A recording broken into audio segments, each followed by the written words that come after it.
நாங்கள் இந்துத்துவத்தை ஒரு வாழ்க்கை முறை, ஒரு நல்ல முறை, ஒரு சமுதாய முறை, சமாதான முறை என்று நாங்கள் சொல்லுவோம். இந்துத்துவம் என்ற வார்த்தையை கேட்டாலே ஏதோ அது ஒரு பிரிவினைவாதம், அது சொல்லக்கூடாத வார்த்தை என்பதை போன்ற ஒரு அரசியல் சூழல். நீங்க இந்துத்துவமும் இந்தியத்துவமும் ஒண்ணுன்னு சொல்றீங்க. இந்துத்துவத்தை மட்டும் வச்சு உங்களை நிலைநிறுத்த முடியுமா?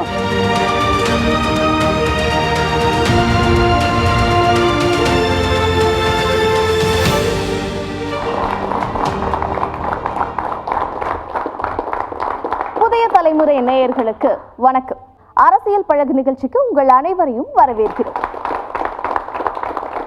இந்த அரசியல் பழகு நிகழ்ச்சிக்கு சிறப்பு விருந்தினராக வந்திருப்பவர் தேசிய கட்சியான பாஜகவில் மாநில தலைவராக பொறுப்பு வகித்து நிர்வாக ரீதியாக ஆளுநராகவும் உயர்ந்திருப்பவர் டாக்டர் தமிழிசை சவுந்தரராஜன் நம்முடைய நிகழ்ச்சிக்கு சிறப்பு விருந்தினராக வந்திருக்கிறார். அவரை வரவேற்பதில் மகிழ்கிறோம்.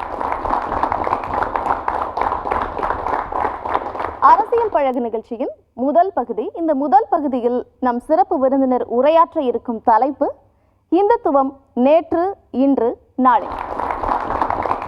இந்துத்துவா என்ற உடனேயே ஏதோ அது ஒரு வேறுபாட்டின் அறிகுறி, ஒரு பிரிவினை கருத்தின் அறிகுறி, இல்லை என்றால் ஒரு சாரார் நம்பிக்கையின் அறிகுறி என்பதை போன்ற பல கருத்துக்கள் பல பேரிடம் நிலவுகிறது.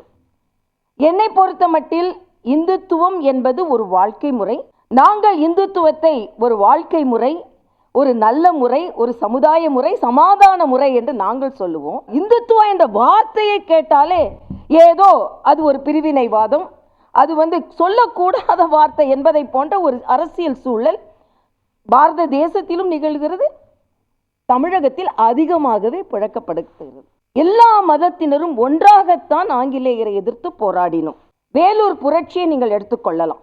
வேலூர் புரட்சியில் இந்துக்கள் அவர்களது அடையாளங்களை போடக்கூடாது என்றும், இஸ்லாமியர்கள் அவர்களது அடையாளங்களை போடக்கூடாது என்றும் தனித்தனியாக அவர்களுக்கு ஒரு கட்டுப்பாடு விதித்த பொழுது இரண்டு பேரும் சேர்ந்து இந்துத்துவம் என்பது சகோதரத்துவம் தான், அது வேறு எதுவும் அல்ல என்று எல்லோரும் இணைந்து ஆங்கிலேயரை எதிர்த்து போராடினார்கள். அதுதான் நேற்றைய இந்துத்துவமாக இருந்தது. ஜவஹர்லால் நேரு 1934 எழுதுகிறார். அவரது புத்தகத்தில் எழுதுகிறார், பாரத தேசம் என்பது இந்துக்களின் கலாச்சாரத்தினால் உருவாக்கப்பட்டது. இந்து கலாச்சாரம் இல்லாமல் இந்த நாட்டில் அரசியலிலே ஒற்றுமை இல்லை என்று எழுதுகிறார். ஜின்னா அவர்கள் இஸ்லாமியர்களுக்கு என்று ஒரு தனி நாடு வேண்டும் என்று ஒரு விதையை விதைக்கிறார்கள். அந்த விதை விதைக்கும் பொழுது அரசியலுக்காக இந்து என்ற வார்த்தையே ஏதோ ஒரு தவறான வார்த்தை போல முன்னிறுத்தப்படுகிறது. இதான் முதல் விதை, பிரிவினை விதை விதைக்கப்படுகிறது. உதாரணத்திற்கு முஸ்லீம் லீக்னு ஒரு கட்சி இருக்கு. அதுல உறுப்பினராக முஸ்லீம்கள் தான் சேரலாம், அவங்க தலைவர்களா முஸ்லீம் தான் வரலாம். ஆனா இன்னொரு மதத்தை சார்ந்து அதுல அவங்க மட்டும்தான் வரணும்னா உடனே அதை மதம் சார்ந்த கட்சி என்று சொல்லிவிடார்கள். இந்த முஸ்லீம் லீக் மத சார்பற்ற கூட்டணியில கூட இருக்கலாம். ஆனால் அதே இது இந்துக்களுக்காக, நான் பெரும்பான்மையான இந்துக்கள், நான் அடிக்கடி சொல்வதுண்டு, எனக்கு இயேசு பிடிக்கும், அல்லாவும் பிடிக்கும், ஆனால் முருகன் நான் வணங்கும் செய்வதனால் முருகனை எனக்கு பிடிக்கும். ஆனால் முருகனை எனக்கு பிடிக்கும் என்று சொல்லிவிட்டு நிறுத்திவிட்டால் உடனே உனக்கு இயேசுவை பிடிக்காது, அல்லாவை பிடிக்காது, நீ மற்ற மதத்தை பிடிக்காது என்று அவங்களே ஒரு கருத்தாளத்தை விதைத்து விடுகிறார்கள். இதுதான் இன்றைய இந்துத்துவாவாக இருந்து கொண்டிருக்கிறது. இன்னொன்றையும் நான் சொல்கிறேன், இந்துத்துவா என்பது தமிழ் மண்ணோடு இணைந்தது. ஆழ்வார்கள் இல்லாமல் தமிழ் இல்லை, ஆண்டாள் இல்லாமல் தமிழ் இல்லை. ஆண்டாள் கையாண்ட தமிழை யாரும் இதுவரைக்கும் கையாண்டதில்லை. ஆயிரக்கணக்கான ஆண்டுகளுக்கு முன்னாலேயே ஆண்டாள் சொன்ன பாசுரம் தான் திருப்பதியில் பாடப்படுகிறது. எந்த ஒற்றுமை பாருங்கள். அங்கே ஆண்டாளின் மாலை நமது எல்லை கடந்து திருப்பதி பாலாஜிக்கு கொடுக்கப்படுகிறது. இதுதான் இந்துத்துவம், எல்லை கடந்த அன்பு. சில நேரங்களில் நாம் ஓங்கி சொல்வது பிரிவினைவாதமாக எடுத்துக்கொள்ளப்படுகிறது. என்னை பொறுத்த மட்டில் தமிழகத்தில் அதுதான் அதிகமாக இருக்குது. நாம் ஒரு கருத்தை சொல்லும் பொழுது அது பிரிவினைவாதமாக எடுத்துக்கொள்ளப்படுவது தான் அதிகமாக இருக்கிறது. அதுதான் இப்போ சமீபத்தில் நடத்துகின்ற திருப்பரங்குன்றம் உங்களுக்கெல்லாம் தெரியும். 2ஆம் உலகப் போர் வரைக்கும் திருப்பரங்குன்றத்தில் விளக்கு ஏற்றப்பட்டது. அங்கே ஒரு தூண் இருக்கிறது. நான் ஒரு இந்துவா, என்ன பழக்கம் இருக்கு, அதில் நான் அதை ஏற்றுறேன்னு சொன்னால், இல்லை இது மதவெறி, மதவாதம், மத கலவரம் வந்துடும். ஆனால் அங்கே இஸ்லாமியர்கள் நீங்கள் ஏற்றுங்க, ஒன்றும் பிரச்சனை இல்லைன்றாங்க. இதை தடுப்பது யார்? இதில் மிகப்பெரிய கேள்விக்குறி இருக்கிறது. தமிழ்நாட்டில் என்னன்னா, இந்துத்துவம் என்றால் எனது கலாச்சாரத்தை இயல்பாக நான் பழகுவதை கூட ஒரு பிரிவினைவாதமாக பார்த்துவதுதான் இன்றைய இந்துத்துவமாக இருக்கிறது. இது மிக மிக வருத்தம் அளிக்கக்கூடியதாக ஒன்று. இது மாற்றப்பட வேண்டும். நாளைய இந்துத்துவம், யார் கடிச்ச பழத்தை வாங்கி ராமன் சாப்பிட்டான்? யாரோட படகுல ஏறினான்? யார் மீன் சுட்டதை ராமன் வாங்கி சாப்பிட்டான்? இதுக்கு மேல என்ன சமத்துவம்? அவலை கொண்டு கொடுத்த அவலை கொண்டு கிருஷ்ணன் வாங்கி குசேலோட அவலை வாங்கி சாப்பிடலையே, இதுக்கு மேல என்ன சமத்துவம்? ஆனா இந்து மதம் என்றாலே வேறு ஒரு ஜாதியை மட்டும் எடுத்து வைத்துக்கொண்டு அதுதான் இந்துத்துவம் என்று சொல்வதை நான் மறுக்கிறேன். எனது கிராம கோயில்ல கறி அடிச்சு மாமிசம் படைக்கிறது இந்துத்துவம் தான், இந்தியத்துவம் தான். ஆனா அது இல்லாம வேற மாதிரி அதை கொண்டு போய் கொண்டிருக்கிறார்கள் என்பதுதான் எனது கருத்து. இதே தாமிரபரணி தண்ணியையும் காவிரி தண்ணியையும் குடித்துத்தான் நான் வளர்ந்தேன். என்னை கங்கை தண்ணீர் மட்டும் குடிப்பவள் என்று நீ ஒதுக்கிவிட முடியாது. அதே நேரத்தில் கங்கை மீதும் எனக்கு நம்பிக்கை இருக்கிறது. கங்கைக்கும் நான் போவேன். கங்கைக்கு போவேன், காவிரிக்கும் கங்கைக்கும் சம்பந்தம் இல்லைன்னு உன்னால சொல்ல முடியாது. ஆக அந்த வேற்றுமையை, அது ஆட்சியாளர்களே அரசியல்வாதிகளே திராவிட மாடல் என்று சொல்லிக்கொண்டு இந்த வேற்றுமை விதைப்பதை நான் வெறுக்கிறேன். இந்துத்துவம் என்றால் சமத்துவம் என்ற நோக்கம்தான் வர வேண்டுமே தவிர அது பிரித்தாளும் நோக்கம் இருக்கக்கூடாது என்பதுதான் இந்த நிகழ்ச்சிக்கு நான் வந்தது நோக்கம். அரசியல் பழகு நிகழ்ச்சியினுடைய அடுத்த பகுதி மிக சுவாரஸ்யமான பகுதி, கேள்வி பதில் நேரம். மத ரீதியான அரசியலை கையாள்கிறது பாஜக என்கிற புரிதல் பிம்பம் உருவாக்கப்பட்டிருக்கிறது. அதை எப்படி உடைத்து மக்கள், குறிப்பாக சிறுபான்மையின மக்கள் பாஜகவை நம்பி வாக்களிப்பார்கள்? அம்மா, 18% சிறுபான்மையினர், 92% பெரும்பான்மையினர். சமதர்மத்தையும் பாதுகாப்பையும் காப்பது யார்? பெரும்பான்மை மக்களின் பரந்த மனப்பான்மை.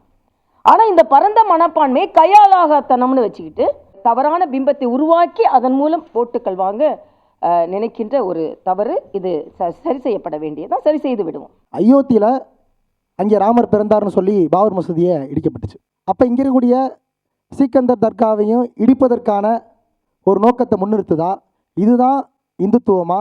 இதுதான் மதசார்பின்மையா? இதுதான் சமத்துவமா? விவாத பொருளானாலும் பரவாயில்ல. இப்போ என்னோட குடும்ப சொத்துப்பா, என்னோட உரிமை இருக்கு.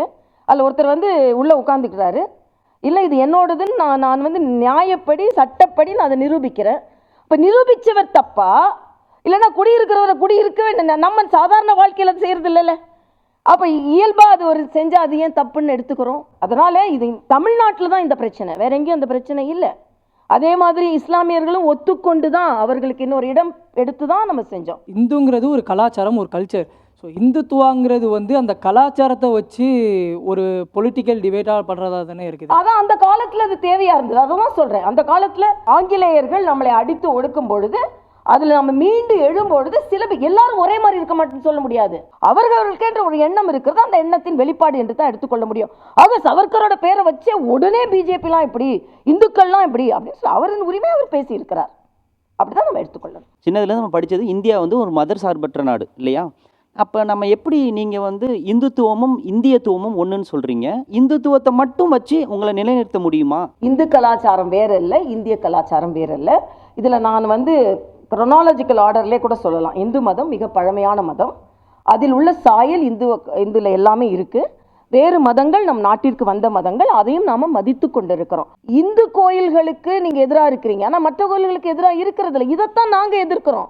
ஆக நாங்கள் இந்துக்களின் உரிமையை நாங்கள் பேசும் பொழுது 85% உரிமையை நீங்க பறிச்சிருவீங்க, 15% உரிமையை நீங்க கொடுப்பீங்க அப்படின்னு சொன்னா அந்த 85% உரிமைக்கு பேசக்கூடிய நிலையில் இருந்தால் அவர்களுக்காக பேசுவதை மதத்திற்காக பேசுவது என்று எடுத்துக்கொள்வது தவறு. நேரு எழுதியிருக்கிறாரு, இந்து தேசத்தையும் இந்திய தேசத்தையும் பிரிக்க முடியாது. ஏனென்றால் இது இந்து தர்மம் அதிகமாக புழங்கிக் கொண்டிருக்கின்ற நாடு இது. ஆக இந்த நாட்டில் பெரும்பான்மையின் மக்கள் இருக்கும்போது அது சாயல் நிச்சயமா இருக்கதான் செய்யும். இஸ்ரேலில் பிரச்சனை இருந்தால் அதுக்கு பண்ணுவாங்க, பக்கத்து தெருவில் ஒரு இந்து தாக்கப்பட்டால் அதுக்கு கேட்க மாட்டாங்க. ஆக திராவிடம் என்பது தவறாக முன்னிறுத்தப்பட்டு கொண்டிருக்கிறது. திராவிடம் என்ன என்றால் பகுத்தறிவு என்று எடுத்துக்கொண்டு நீங்கள் இந்துக்களை வஞ்சனை செய்து கொண்டிருக்கிறீர்கள். இது நாங்கள் தடுக்கப்பட வேண்டும் என்பது. இன்னைக்கு இந்துத்துவம்ங்கிறது எல்லாருக்குமானதுன்னு சொல்றீங்க. உங்களுக்கு காஞ்சி சங்கராச்சாரியர் என்ன பண்ணாருன்னா ஒரு பொண்ணோட தூக்கி போடுறாரு. இந்தியாவுடைய குடியரசுத் தலைவராக இருந்த ராம்நாத் கோவிந்த ஒரு பிரம்மன் கோயிலுக்கு உள்ள கருவறைக்கு விடலை.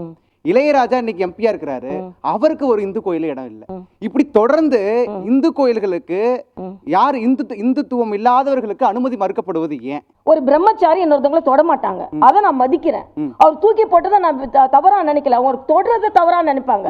ஆக ஒருத்தங்களை தொடக்கூடாது, அவர் என்ன மட்டும் இல்ல எல்லாரையும் அப்படிதான். ஏன்னா அவங்க பிரம்மச்சாரி, அவங்களோட பழக்க வழக்கத்தை நாம மதிக்கணும். அந்தந்த மதத்திற்கு என்று சில பழக்க வழக்கங்கள் இருக்கும், அதையும் நாம மதிக்கணும். இந்துத்துவா என்பது நமது கலாச்சாரம், சமத்துவத்தை போதிக்கிறது அப்படிங்கிறீங்க.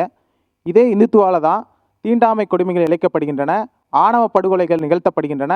ஒரு சக மனிதனை மனிதனாக மதிக்காதது இதுதான் நமது கலாச்சாரமா? ஆணவ கொலைகளுக்கு எதிராக எத்தனை போராட்டங்கள் பண்ணீங்க, தீண்டாமைக்கு எதிராக எத்தனை போராட்டங்கள்? ஒரே நிமிடம். ஆணவ கொலைகள் யாருமே ஒத்துக்கொள்வதில்லை.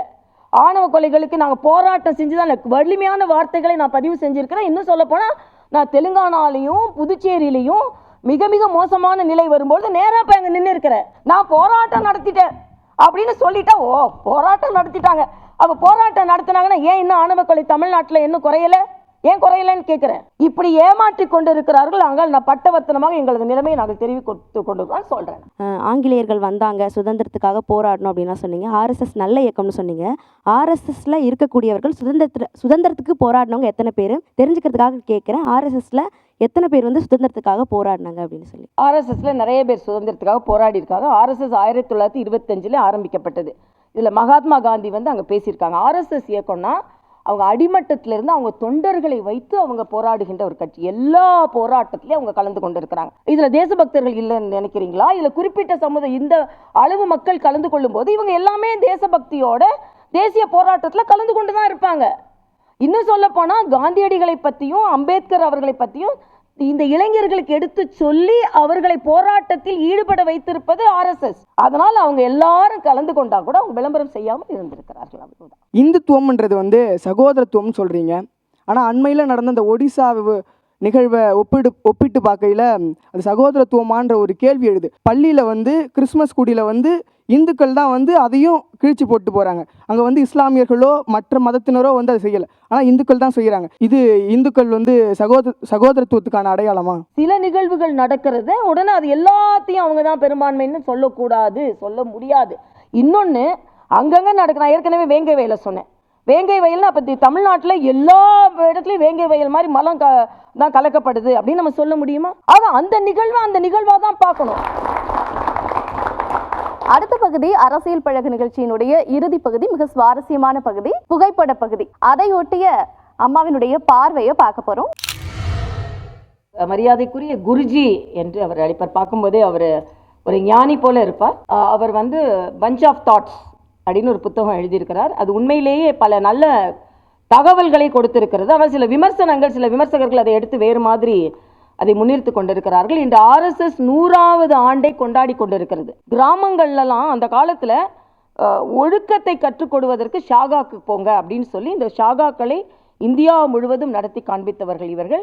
இன்னும் சொல்ல போனால் 4 முறை இந்த ஆர்எஸ்எஸ் தடை செய்யப்பட்ட போது, அரசியல் காரணத்துக்காக தடை செய்யப்பட்ட போது அது மீண்டு எழுந்து வந்திருக்கிறார்கள் என்றால் இவர்கள் எல்லாம் விதைத்த விதை. அவர் எப்படி குருஜின்னு சொல்கிறோமோ அது மாதிரி ஒரு டாக்டர் ஜி அப்படின்னு சொல்வார். நான் ரொம்ப பெருமையாப்படுறேன். அவர் ஒரு மருத்துவம் படித்த டாக்டர். அவர் இந்த நாட்டில் விஜயதசமி அன்னைக்கு இந்த நாட்டில் நம்ம வந்து ஒரு இயக்கத்தை ஆரம்பித்து ஆங்கிலேயர்களுக்கு எதிராக நம் நாட்டின் கலாச்சாரம் கொண்டு வரப்பட வேண்டும், இதெல்லாம் நாட்டின் கலாச்சாரம் ஒழிந்துவிடக்கூடாது, அனாதை பிணங்களை எடுத்து அவர்கள் எரிப்பாங்க, அவங்க எல்லா சேவையும் செய்வாங்க. அதுக்கு ஹெட்கேவர் என்ற டாக்டர் ஜி ஆரம்பித்த விதை தான் இன்று இல்லை என்றுமே அவர் மரியாதைக்குடையவர். ஆர்எஸ்எஸ் கண்டெடுத்த முத்துக்களில் இவரும் ஒருவர். வாஜ்பாய் அவர்களை பார்க்கும்போது எனக்கே ஒரு புத்துணர்ச்சி வரும். கவிஞர், எப்பவுமே சிரித்து கொண்டே இருப்பவர், அவரை ஆர்எஸ்எஸ் பெற்றெடுத்தது என்பதில் மிக்க மகிழ்ச்சி. ஒரு தீவிரமான ஒரு கொள்கை உடையவர். உண்மையிலேயே இந்துக்களுக்காக எதிராக இருக்கும் பொழுது நான் ரத யாத்திரை நடத்துகிறேன் அப்படின்னு சொல்லி ஒரு தீவிரமான இயக்கத்தை முன்னெடுத்து சென்றவர். அதில் எந்தவித மாற்று கருத்தும் இல்லை. அவரவர் கொள்கையில் அவர்களுக்கு தீவிரமாக இருந்தார்கள். ஆனால் அத்வானி அவர்கள் என்னைக்குமே வேறு மதத்தை குறைச்சி பேசினாங்களும் அவரோட பழகி இருக்கிறோம். வேறு மதத்தை குறைச்சி அவர் பேசினதே கிடையாது. இன்று பாரதிய ஜனதா கட்சி முழுமையாக வளர்ந்திருக்கிறதுக்கு அடிகோல் இட்டவர்கள் அத்வானி அவர்களும் வாஜ்பாய் அவர்களும். ஏறக்குறைய இரட்டை குழல் துப்பாக்கிகள் என்று சொல்லலாம். அவரை பிரதம அமைச்சராக்கி இவர் துணை பிரதம அமைச்சராக்கி இந்த நாடு அழகு பார்த்தது என்பதை நாம் மறுக்க முடியாது. நாளும் நாளும் நாளும் நான் வணங்கும் ஒரு பிரதமர் மரியாதைக்குரிய மோடி அவர்கள். கரோனா காலத்துல நான் அனுபவப்பட்டிருக்கேன். 10 மணிக்கு ஃபோன் பண்ணி ஜிப்மர்ல தமிழ்நாட்டு மக்களும் புதுச்சேரி மக்களும் தான் சிகிச்சை அளிக்கிறார்கள். ஆக்சிஜன் இல்லை ஜி, ஆக்சிஜன் வேணும். நீங்க நம்பவே மாட்டீங்க. ஆக்சிஜனேட்டர் இல்லைன்னு முந்தின நாள் 10 மணிக்கு சொல்றேன். அடுத்த நாள் கொரியாவிலேருந்து வந்த ஆக்சிஜனேட்டரை 40 ஆக்சிஜனேட்டர் புதுச்சேரிக்கு ஸ்பெஷல் ஃப்ளைட்டில் கொடுத்து அனுப்புறாரு. இதான் மோடிஜி. இல்லைனா கரோனாவில் நம்ம தப்பிச்சிருக்கவே முடியாது. லேண்ட்செட் அப்படின்ற எங்களோட மருத்துவ புத்தகம் என்ன சொல்லிச்சுன்னா, இந்தியாவில் 45 லட்சம் பேர் கொரோனாவில் செத்து போவாங்கன்னு சொன்னாங்க. இந்தியாவில் இறப்புகள் குறைவு. இதை இன்னும் கிண்டல் பண்ணுறவங்க இருக்காங்க. இன்னைக்கு வேக்சினேஷனில் 150 நாடுகள் பாதுகாக்கப்பட்டது அது மோடி தான் காரணம். எங்கே வேண்டுமானாலும் எந்த விமர்சனம் வந்ததுன்னா மோடியை தவிர இந்த நாட்டை வழிநடத்துவதற்கு இன்னொரு பிரதமர் கிடைக்க மாட்டார் என்பதை நான் ஓங்கி சொல்லுவேன். மிக்க நன்றி மேம். மீண்டும் வேற ஒரு விருந்தினரோடு வேற ஒரு நிகழ்ச்சியில் சந்திக்கிறேன்.